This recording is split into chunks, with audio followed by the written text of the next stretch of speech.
and all that good stuff.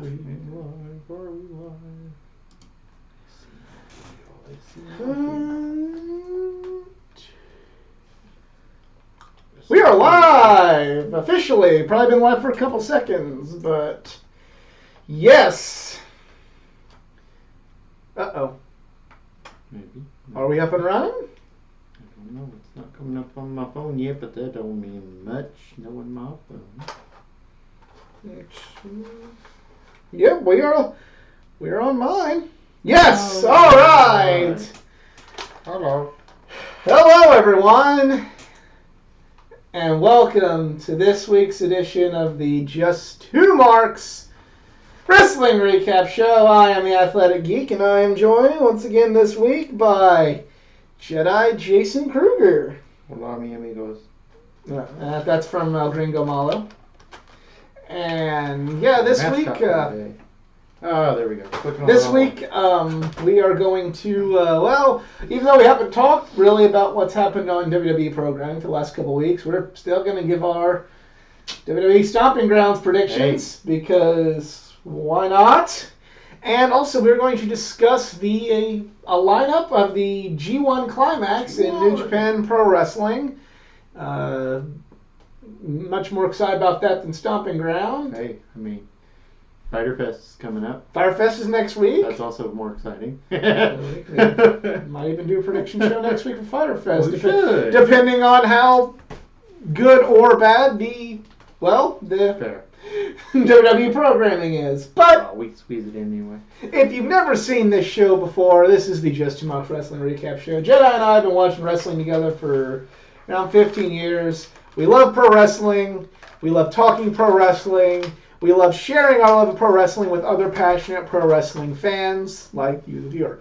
However, we're not insiders. We're not any better than any one of you. We're not wrestlers ourselves. At the end of the day, we are just two marks, and we're here just to talk about something we really, really enjoy. Because we're not insiders or not in the wrestling business, we try to avoid using insider terms like kayfabe. Yes, we keep that up very, very, very much because at the end of the day, we are just two marks. And let's go ahead and start with the. Where we start? You want to start? You want to start G1 or do you want to start Stomping Grounds? I think we should start Stomping Grounds because. Well, we'll save the best for last. It's like ripping off a Band-Aid. Just get it over with. Just get it over good. With. All right. Let's do it. So, wow, this is in no order whatsoever. Let's start with the Cruiserweight Championship. Because that's probably going to be the first one. Exactly. So that'll probably be the first show. Tony Nese versus Akira Tozawa versus Drew Gulak. Wow. If I can pronounce it, Drew Gulak. Something. Tony Nese is kind of... He's good between the ropes. Yeah. He's kind of boring. But I don't see him losing the title that quickly, especially not. after winning it at WrestleMania like he did. I don't watch 205 Live. I mean, I'm sorry, y'all, but I think I'm going to go with Tony Nese in this one. I'm going to go with Drew Gulak. Okay. It's time to get another villain holding the belt. Someone with, more charisma. I don't know. I think it'd be neat. So I'm just gonna go with it. I'm gonna yeah. I appreciate these. All right, New Day. That is Big E and Xavier Woods specifically versus Kevin Owens and Sami Zayn. I'm gonna go with. I'm gonna go with Owens and Zayn in this one. They need the win. Yeah, I feel like they need the win, that. And I feel like this could keep the story going a little longer.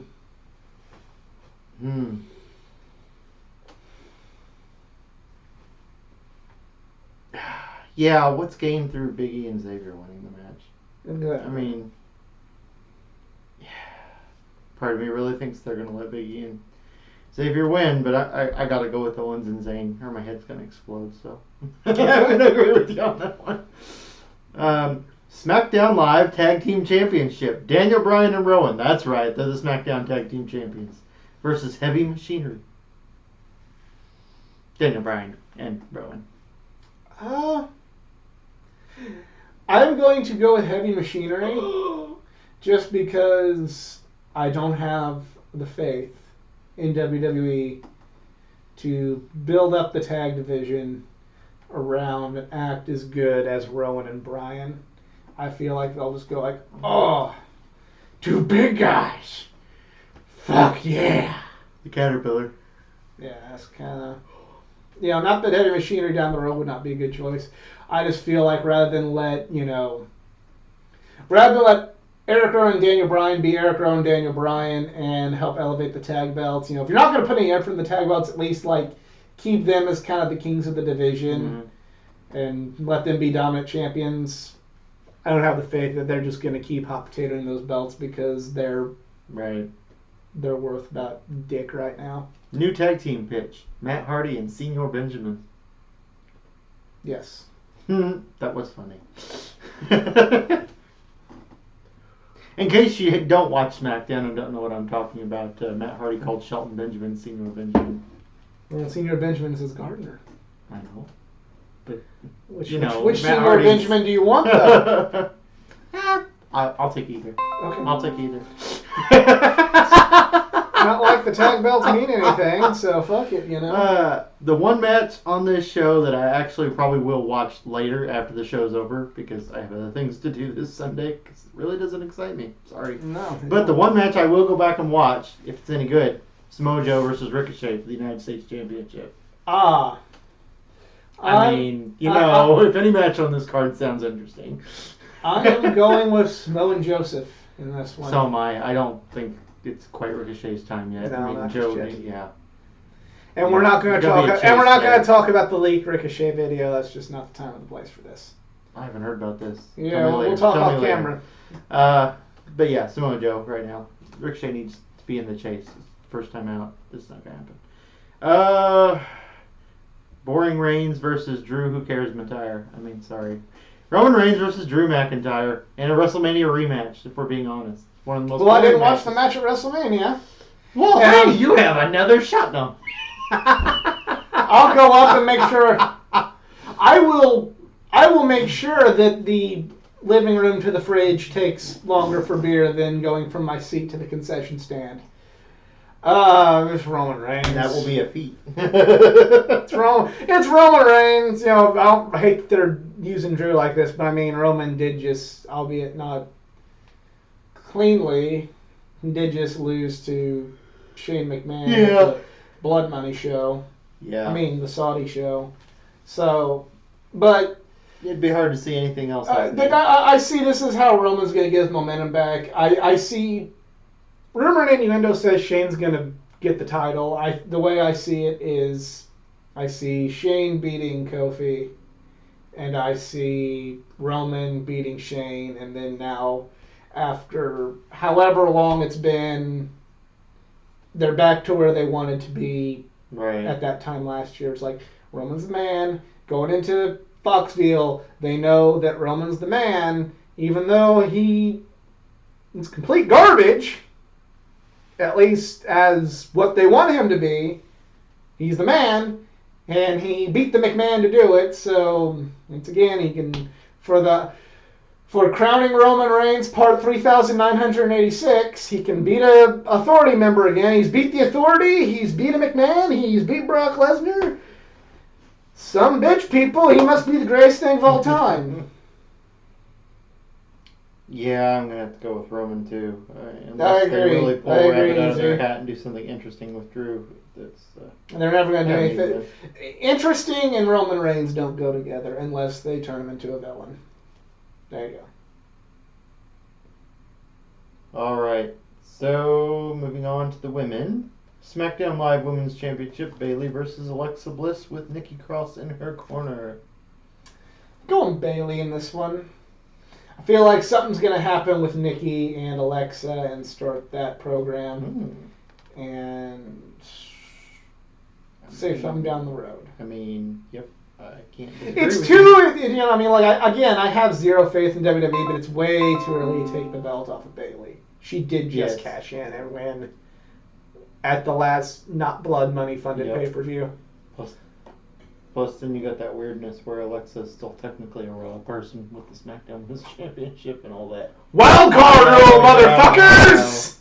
Did you see Lance Storm's idea? No. He said just unify all the belts and the wild cards with the champions. Okay. I'll agree with Lance and partial. I'd say keep the Intercontinental in the United States separate. Yeah, we talked about yeah. Agreed. At keep the Intercontinental in the United States separate and make the 24/7, just make it a legitimate championship, make like the hardcore title, and then you have, Then you just have one set of tag belts for men, one set for women that float. One world championship for men and women that floats. So if you're champion, you're just pulling double duty, because And then like the 24/7 can be challenged for by anybody. Right. Make it like, I know that's what they're kind of going for, but like, kind of actually have some legitimate like matches for it. But that's no great. But then that's also messing with what's entertaining about it. True. So True. Who knows? It is one of the few entertaining things right now. Yes. Like, we're all like, really? And then it's like, well, this is kind of fun, though. Firefly Funhouse and the 24/7 championship. Who'd have thunk it, right? Becky Lynch versus Lacey Evans I think Bayley as well. Yeah, I think there's going to be Nikki Cross going to mess it. Alexa, I agree with you on this one. Raw Women's Championship. Becky Lynch defends again against Lacey Evans.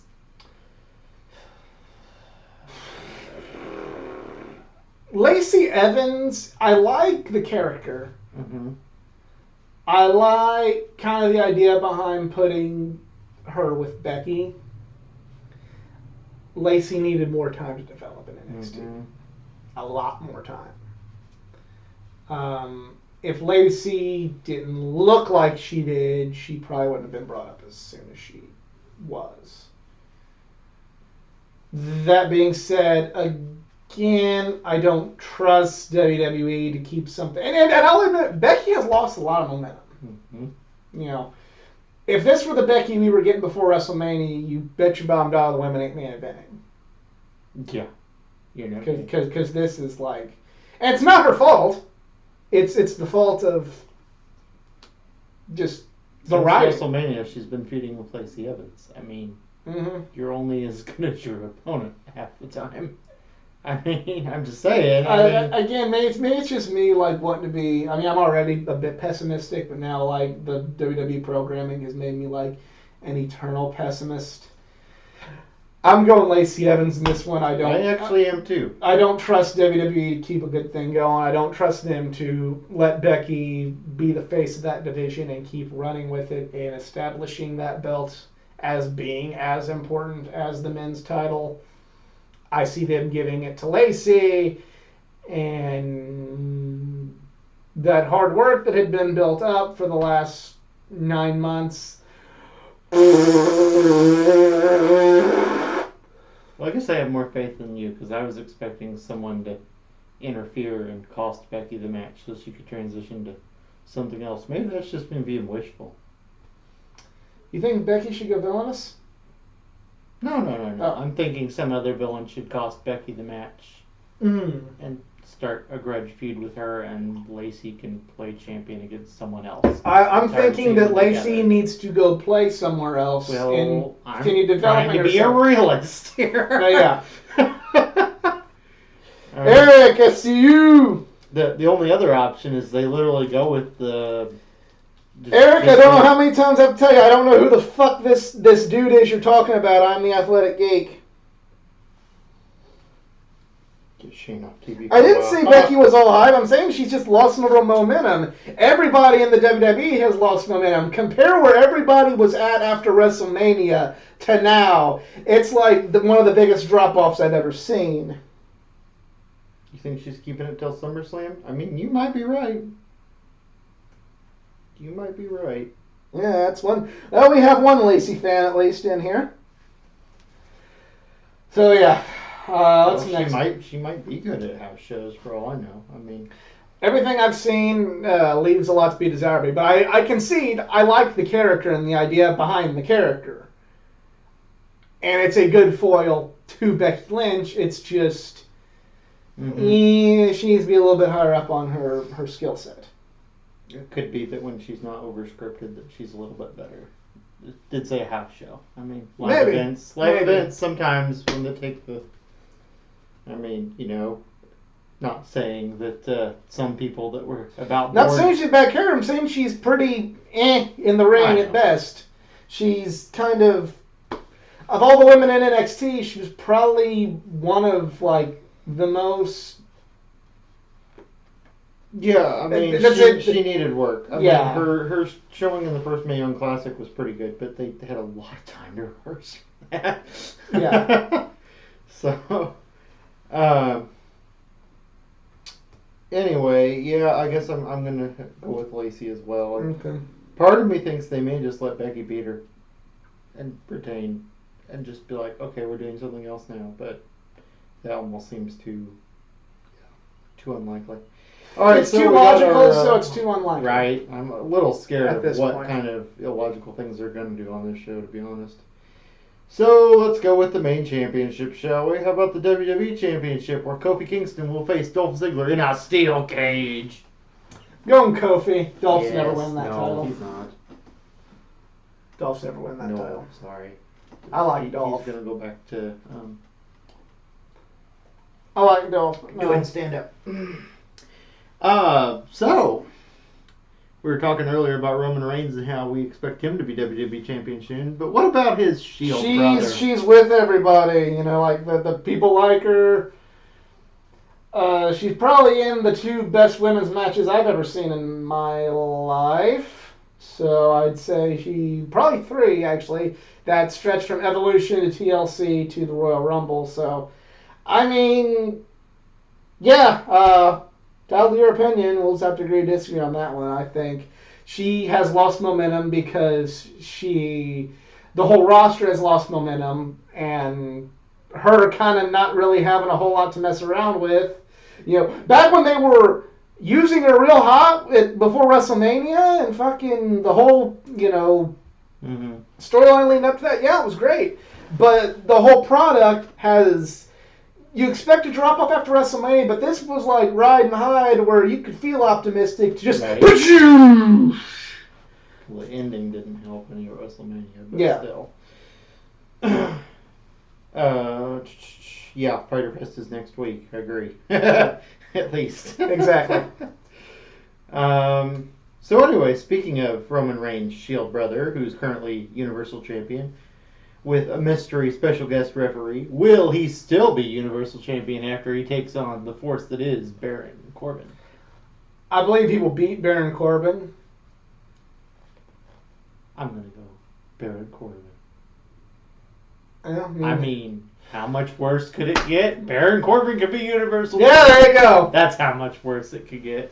I'm thinking a cash in. I'm thinking there's going to be a cash in here. Really? You think Brock's going to show up? I think they're going to have a cash in so they can have Brock on TV going to SummerSlam. Yeah, that makes sense. He wins. They still got another pay-per-view before SummerSlam, don't they? No, then the winner of that can face Brock. Fair enough. Right. They'll have to have a number 1 contender match in the main event because that's how that works when he's champion. So... And Baron Corbin will be in that too. Baron Corbin's in Rollins again! So...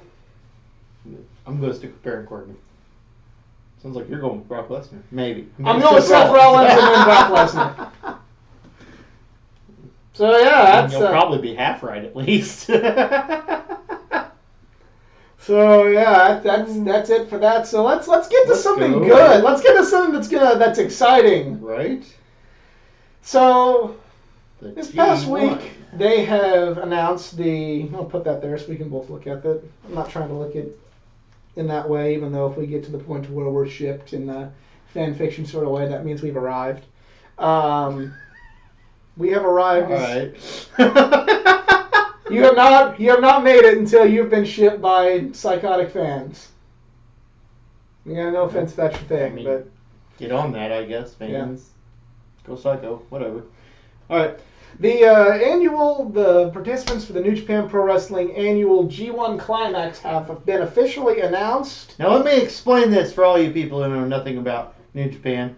Practically like me, but I got this much. So this tournament, the winner of it, if it happens to be the champion who's involved in it, right? Yes. Champion's involved always. If the champion wins, they get to pick who they face in the main event of New Japan's version of WrestleMania, Wrestle Kingdom, this next January. If anybody else wins it, they have an automatic number one contendership. They go to New Japan, but they do defend it on the way there. Yes. Okay. So assuming that they don't lose it, like Money in the Bank, it's like a Money in the Bank, but guaranteed for a WrestleMania main event. They have to defend it. They have to defend it against anybody that may beat them. In the tournament. In the tournament, because it's a round robin tournament. Also, if the champion is beat in any of the matches, the person who pinned him or submitted him also gets a future title opportunity at some point. All right, so we've kind of covered the stakes of this. It's important, and it's round robin, so everybody faces everybody. No quick elimination nonsense. So it's a big deal. Ray, SCU. Right. Brock Barnett himself, how is going with Rollins as champ on Show Everybody doing? It's not doing. It's doing better for. It's not any better or worse. The issue with it is, it's just the whole company sucks right now. You could resurrect fucking the Macho Man in his prime and make him the champion right now. Bold and if he's getting there, dude. Bold prediction. And if he's doing Moxley is bold prediction. That's very bold. There's only Kenny. Moxley is not full time with New Japan, so no. That's. I don't want to say he'll have a good show. I think another word other than bold. That's just. That's kind of a. That's fantasy. Yeah, well, you know. I mean, anything can happen, but there's only been one Gaijin who's ever won the G1 Climax, been Kenny Omega, and he's been full-time. Moxley is not full-time. New Japan does not like to use part-timers in those roles. Yeah, it's kind of... Although they still put him in the tournament, that's an interesting... yeah, that's interesting move. But... I think if you really know with what's going on right now in New Japan, you know that he's not really... He'll have a good showing, but not there. You're being trolled right now in the comments. Mm-hmm. Then it means that New Japan has gone in WWE's direction because that New Japan equivalent of Dolph Ziggler should not be anywhere near the Wrestle Kingdom main event. Yeah, I said it. Dang. Hey, he at least won the title. Couldn't you call him the Jinder Mahal of the... I really hope Lunatic C hears that. We're going with that one. We're going with that one. The Jinder Mahal of the IWGP Heavyweight Championship. Switchblade Jay White. All right. Slim Jim's. Step into a Slim Jim. Woo! But I'm just saying that the writing for WWE is so all over the place. Nothing really matters. It's the Metallica song. Nothing matters. Nothing else matters. You know, it's because it's like who cares, because everything has just been in the shitter. And there's not, like I said, that's why we haven't been able to talk about anything for the last, because it's what do you talk about? You want to talk about Bray Wyatt for a while? You want to talk about Firefly Funhouse? That was fucking awesome. That's all you're saying. Well, we appreciate you coming and saying woo. I support Woo. Yes. Woo will always be Woo! Yeah, I do want to know how Rambling Rabbit's just alive again, but, you know. It's like it's Marvel. An alternate reality, yeah. It's like Marvel. People just die and come back to life no matter what. But does Bray Wyatt love you 3000? No. Darn. But anyway, back to those blocks. Let's go with A block. We have... Hold on. Too many tabs. All right. We have an A block, the IWGP Heavyweight Champion, Kazuchika Okada. We have Zack Sabre Jr. We have Hiroshi Tanahashi. Hair. Kota Ibushi. Crazy guy. Evil. Sonata. Bad Luck Fale. Lance Archer making his return to the G1 Climax. It's so weird to me that he's over there. Like, I just remember. The IWGP Junior Heavyweight Champion, Will Overeem Ospreay, is also an A block. And making his debut in New Japan Pro Wrestling, endorsed by Katsuyori Shibata, Kenta. And yes, that one. The one that was completely wasted in 205 Live, yes. Yes, that one. That man. Yes, we have the A block. Lance Archer's so weird to me. I watching a little New Japan after seeing him, circa 2000. You know what's funny? Easy. Breathe with the Switchblade says your message about breathing with the Switchblade. It says that it is. It says that it is held for review, and I'm gonna hide that one because it's garbage. I hope Brock cashes in for the 24/7 title. Just fuck it. Fuck it. You know what they say in, Tropic Thunder, if we're going to go, you don't go full blank. Just go full blank at this point. The big matches in the A block that I'm definitely most excited about, kind of the key matchups, if you will. Evil and Sonata, the former IWGP Heavyweight Tag Team Champions, representing Los Ingobernables de Japón. They'll be facing off against each other. That's going to be a pretty good match. Kenta versus everybody. Just because it's going to be quite a sight to see the former ace of pro wrestling, Noah, in New Japan Pro Wrestling. Kota Ibushi versus Tanahashi. That's going to be good to see if Kota can get that win over Tanahashi. Okada and Ibushi, that's going to be awesome. I've never seen that match before, so really looking forward to that one. A block is, and if anybody can beat Okada, they get an IWGP heavyweight title shot on the road to Wrestle Kingdom. But my favorites, this isn't so much who I think will win. My favorites to win the block are Okada, Ibushi, Ospreay, and Kenta. Seem like good shots to me. Yeah, I think those are my three. My four. Yeah. I think Lance Archer maybe will win one. Bad Luck Fale, while he's not the best in the ring, his role is always the spoiler. He'll always get one big win over somebody and keep them from getting the appropriate points to advance to the finals. Of course, you got to bring bad luck to someone, right? Right? Yeah. Okay. I just made the list. Okay, if the list is people that think that Switchblade Jay White shouldn't have been IWGP champion, just put me at the top of the list. Put it 4 times. Right. I wanted to see what Dean said. Yeah. Then we're going to go to Block B. Block B, and this is the block with most of the undercard champions in it. So that'll have if anybody can pin one of the undercard champions that are in this block, they will also get a title shot on the road to the Tokyo Dome. So we'll see what kind of drama that brings to the G1 Climax. But we have the IWGP Intercontinental Champion Tetsuya Naito, the never openweight champion Tomohiro Ishii, Juice Robinson, Toru Yano, Hiroki Goto, Jay White, or should I say Jinder Mahal. I'm just going to smile a little longer on that one. Shingo Takagi making his also a junior heavyweight, participating in the heavyweight tournament. Jeff Cobb, Taichi, and Jon Moxley, the IWGP United States champion. Some very interesting matchups here. I'm really looking forward to Shingo versus Ishii is going to be a big one for me.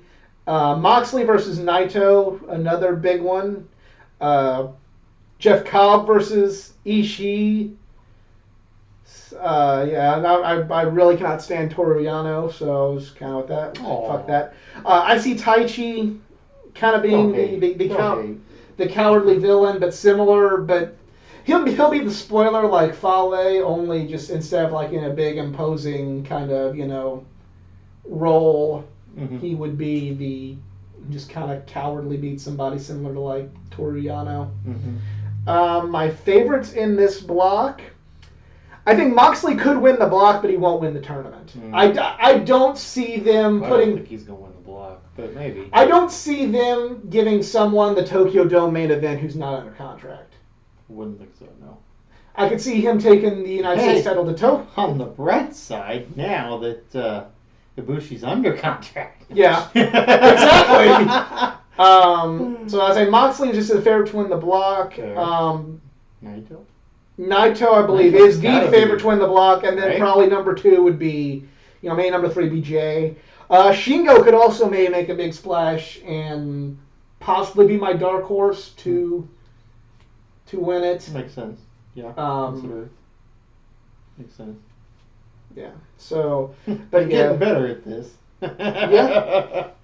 Still don't hardly watch it, but I'm getting a little better at following. Well, we're gonna watch this one together. Yes, yes, we're gonna watch this together because with the way WWE's going right now, we're gonna need something to fucking talk about on the show. So, G1 baby. So yeah, those are kind of a few normal stalwarts missing from the G1 Climax this year. Togi Makabe, who was not a part of it this year. Tama Tonga also missing this year. The Bullet Club has really minimal representation there with just Bad Luck Fale and Jay White representing the Bullet Club this year. And the biggest omission, which is actually being used in storylines, Minoru Suzuki not allowed or just not chosen for the G1 Climax, and he has vowed to make everybody pay for this omission. So, I mean, personally, I'd just give up my spot to him rather than pay. That's just me. That's just me too. So yeah, very very exciting time. Really looking forward to just Kenta versus. I could also see. I think Kenta's I won't call him a dog. I'd say Ospreay's more my dark horse, but I could see Kenta making it to the finals and then losing to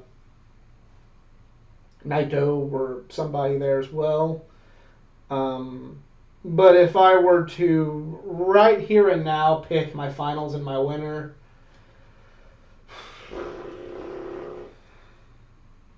I kind of had my 4 choices. Out of those 4, I would pick Ibushi and Naito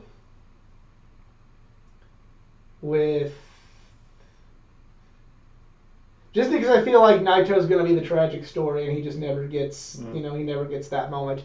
I have Ibushi winning. I could see him and Okada going to a 30-minute, because that's also there's 30-minute time limits. I could see them going to a draw, and then Ibushi winning it all, and then him kind of doing the, kind of playing up like he was this close. Now he's at the Dome. Now he's under contract. Now's Ibushi's time. I could see that happening, and just Okada versus Ibushi. That makes the most sense, actually.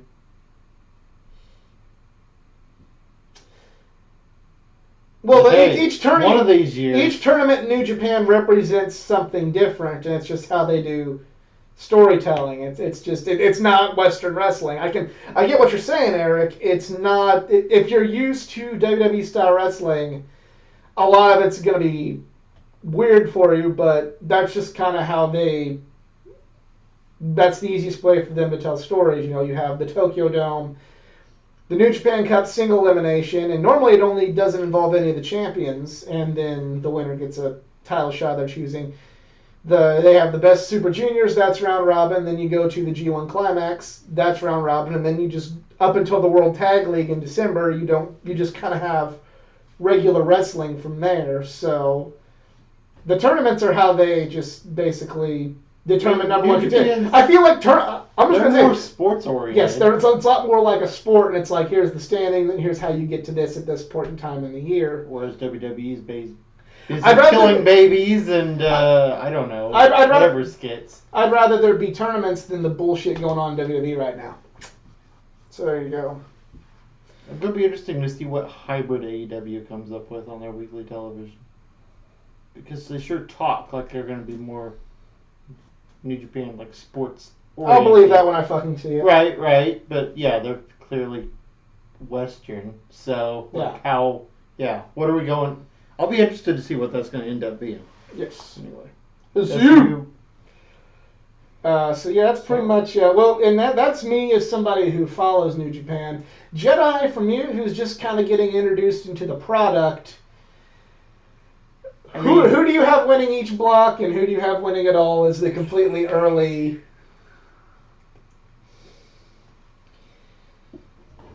Well, I feel like in Block B it either comes down to Naito or Jay White at this point, because Jay White doesn't seem to go away. Like, if that makes sense, from what I've heard and seen. I really have a tough time not picturing Naito winning Block B, though.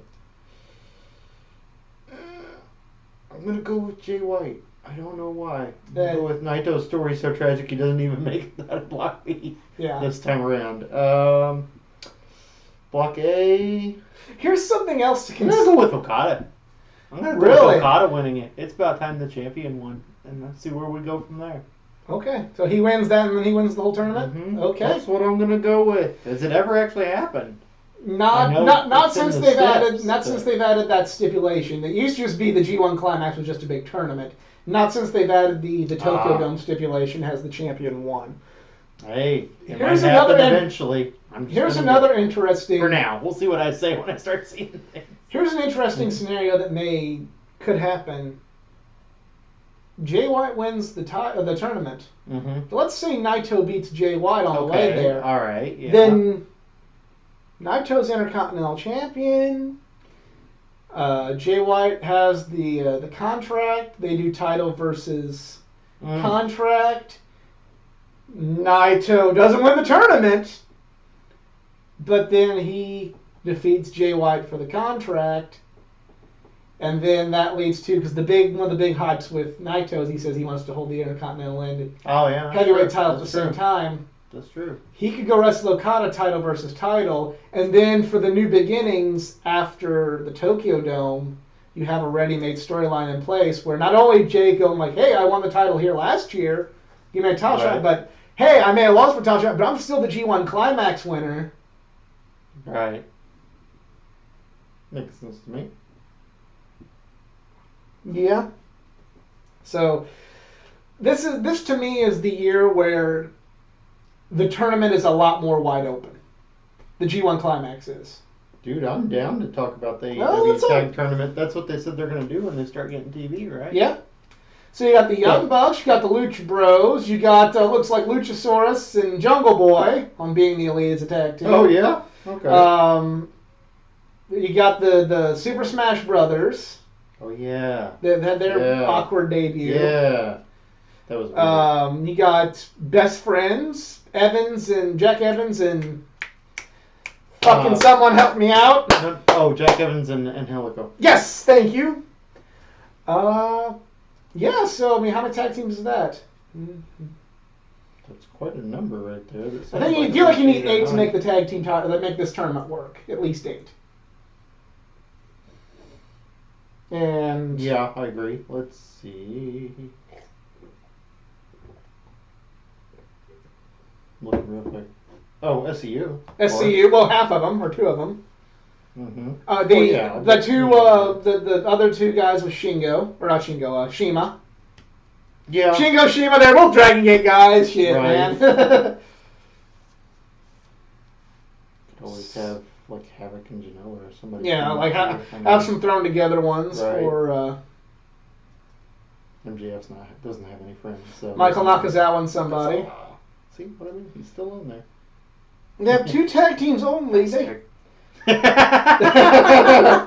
It should say cunt. Well, Private Party. Okay, Private Party. There's Party. a team. So yeah, he's officially signed now. You could even maybe go through a throwback. They're calling them the Dark Order. Dark Order, okay. Super you could even Brothers. do, for the sake of just filling out names of the tournament, you could do the Rhodes Brothers. Yeah, that's true. Yeah. So yeah. 1, 2, 3, 4, 5, 6, 7. You see Jungle Boy. 9, 10, 11. One more. So I mean, yeah. One more for 12. Yeah. Sure. 12 man. Can you do a 12-man tournament? Really? I think you can. I mean, might have a bye in there somehow, or it might be like a round robin. I mean, yeah, I'm sure mathematically you can make it work. Yeah. Do a round robin tournament. Really fill out the time. They don't just have 2 tag teams. We just named. They just named a bunch more. Silly Eric. Go to the official AEW website with their roster, and they have at least 4 like explicitly listed that are tag teams on there. They're fine. Be just fine. And honestly, not many recognizable teams. Well, you're not wrong there, I suppose. Depends on how familiar you are with certain teams. Like, I mean, I knew who the Super Smash Brothers were, but like before this, I did not know that was them at Double or Nothing. Nobody did. I was kind of like, huh? Well, apparently they're reinventing themselves anyway. And then they're like, oh, that's the Super Smash Brothers. I'm like, I don't think the Super Smash Brothers ever had a bunch of minions, and they're listed as the Dark Order. So I guess it's a new reinvention of their same guys, new gimmick. Well, but they also that's a double-edged sword there, Eric. They could have a lot more recognizable tag teams, but if they signed too many, who would they get? If they did sign a bunch, like the team that wants to go there is being held hostage right now until the contract's up. Both of them, honestly. Yeah. I mean, there's a good chance that Gallows and Anderson would consider it. Yeah. I mean, so, and I know you're talking about the Revival. Yeah. So, but they also got to avoid that stereotype of being like TNA, where it's like, you just came from WWE, and you're signed, and you just came from WWE, and you're signed, and you just came, and we got you too, and you just got released.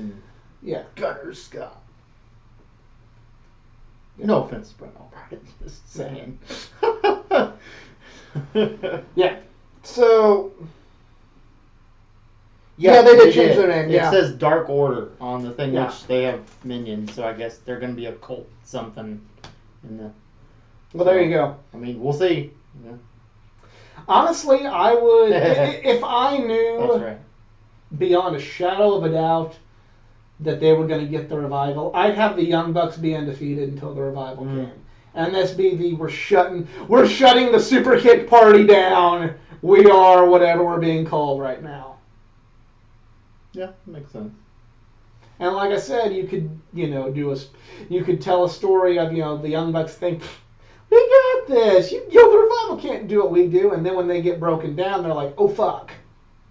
When the Revival start working the legs and they can't flip or throw super kicks anymore, it's like, oh shit.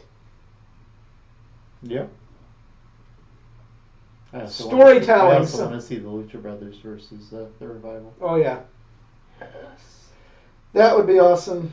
End Zone Cast. No, I don't think. Stop it! I don't think that AEW wishes to have cancer. Stop it! I don't think they wish to have cancer. So there you go. I'm happy that they found each other and they can work the indies. They could stay there. I have no opinion on them. I couldn't give two shits what happened to them. It's mean. What did Cass ever do to you? Kick a bathroom door in? He halted Daniel Bryan's momentum. I mean, he did lose both those matches, though. So. But it was a waste of time for everybody involved except Big Cass. Debatably. That's probably the biggest Big Cass is ever going to get, was wrestling a former WWE champion like Fair that. enough. World's cutest tag team. Who's that? Look, I assume that's an actual tag team I'm just not familiar with. Is it? Oh, okay. Who is it? Or are you just making up things? Because we could definitely find the world's cutest tag team. We could make this happen. Finally, Easy and me agreeing on something. Yeah, well, you know. Agreeing with his Canadian ass on something. I love you, buddy. Okay, this one I will show. Yes. You know what would be since Davey Boy Smith Jr. is done with New Japan at this point. Have Davey Boy Smith, they're killing it in MLW right now, and I'm not a Teddy Hart fan. They're having Davey Boy Smith Jr., Brian Pillman Jr., and Teddy Hart as like a new foundation. Yeah. Which makes sense. That I'm not Teddy Hart fan, but they can work with Teddy Hart. I mean, if Teddy is not going to be Teddy, I mean, like let's call it how we see it. Still talking like they want to work with Pac. So I mean, if Teddy's going to be Teddy, but maybe let Pillman and Davey Boy. Pillman was in the Battle Royal, so it's not like they don't talk. And Pillman, he's an awesome guy. He's a good kid. Joey Ryan and Candice LeRae. That's the world's cutest tag. Joey Ryan is saying he's not going to join AEW. He's going to stay on the Indies. I heard. He said he'd be taking a pay cut if he signed with anybody. Hey, what he said. I mean, damn, more the power to you, Joey. I'm sure they could work in like a single match kind of deal for a guy like Joey. Did you see the Battle Royal? They haven't signed half those people. I'm sure they'd be willing to bring them in. And that's something else if they're going to do a tag team tournament. They could bring in. Totally could. They could bring in like a few one-timer. Bring in Dreamer and Dreamer and Glacier. It's like a nightmare team. There you go. Like that'd be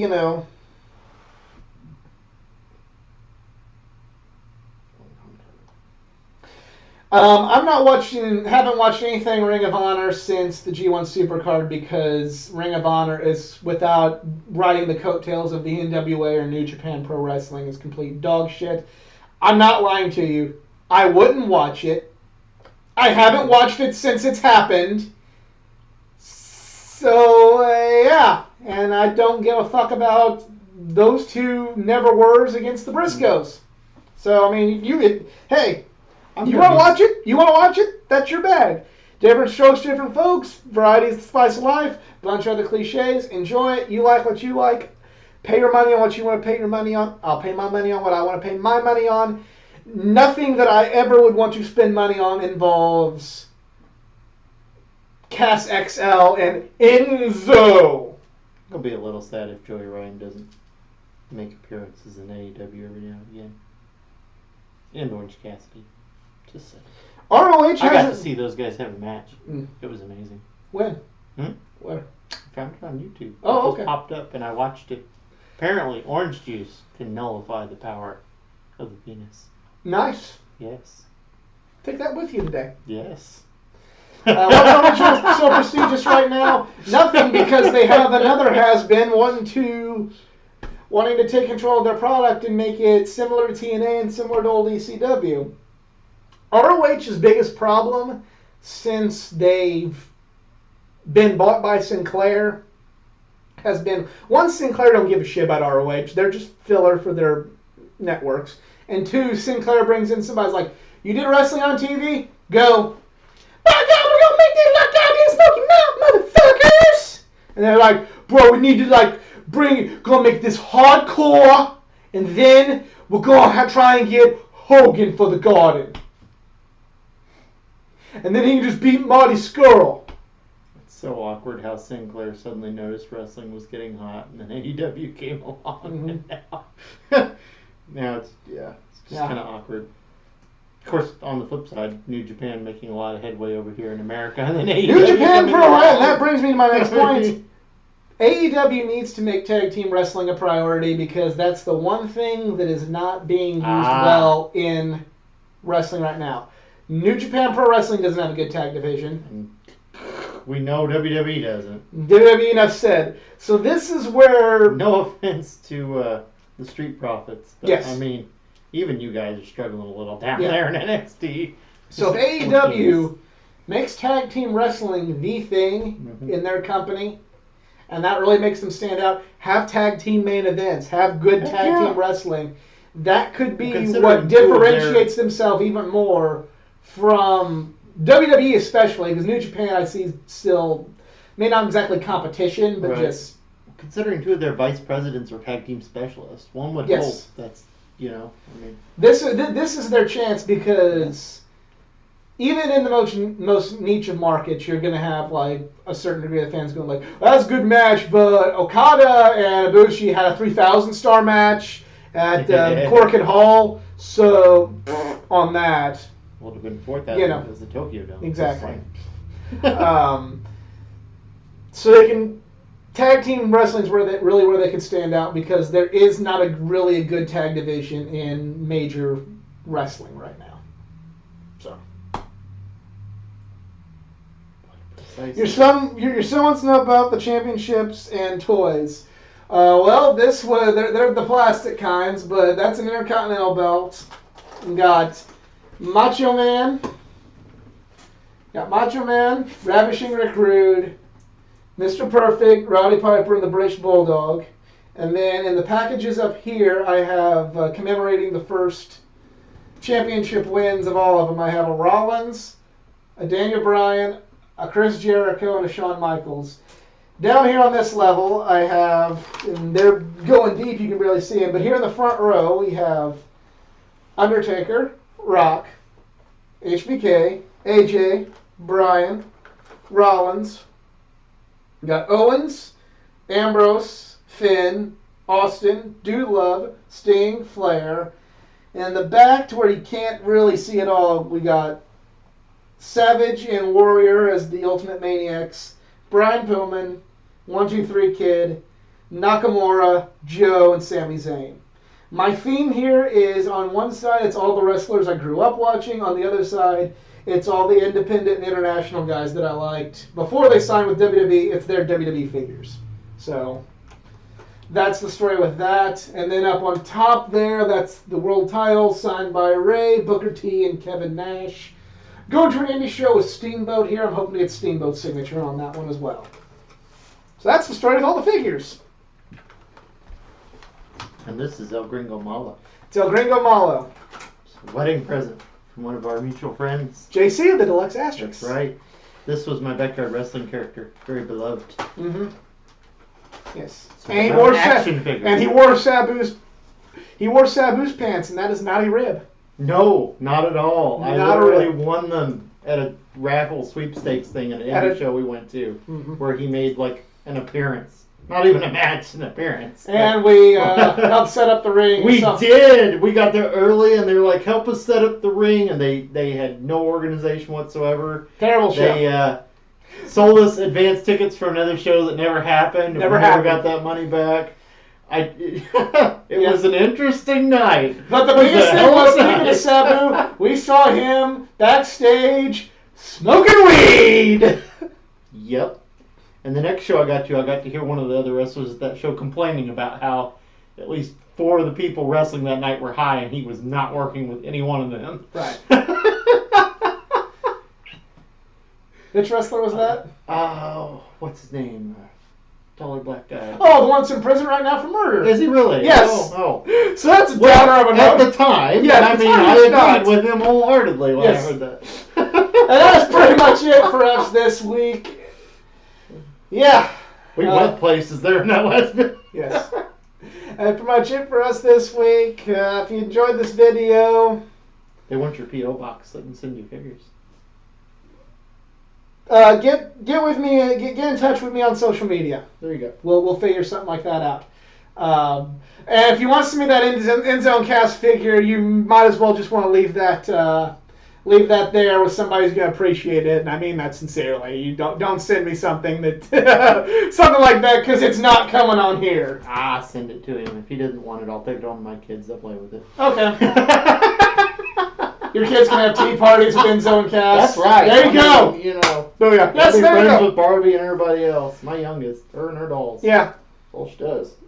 Oh God, that's gonna lead to a bunch of bad jokes about Enzo Amore and Barbie dolls. Oh no. Yeah.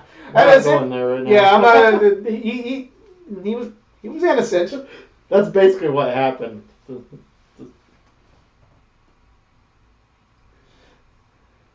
Yeah, that's basically what happened. You'll get hired backstage. Yeah. If you enjoyed this video, please like, share, and subscribe. Got content not just from the world of pro wrestling, but from all things geek culture, video games, comic books, and funky hats. He's like Buff Bagwell. It's like Buff Bagwell. I just do things with that hat. My poor wife. Yes. Why? Why do you do these things? Go follow me on Twitter at athletic_geek89. Go follow me on Instagram at athleticgeek89. Go like the Facebook page at facebook.com/athleticgeek89. Jedi, no social media because he ain't got time for that shit because he's got kids. But if you send me a message for Jedi, I'll be sure to forward it to him in some manner. I linger in work. So, yeah. For JJ Kruger and the Athletic Geek, we are just two marks. We're out. Have a good one.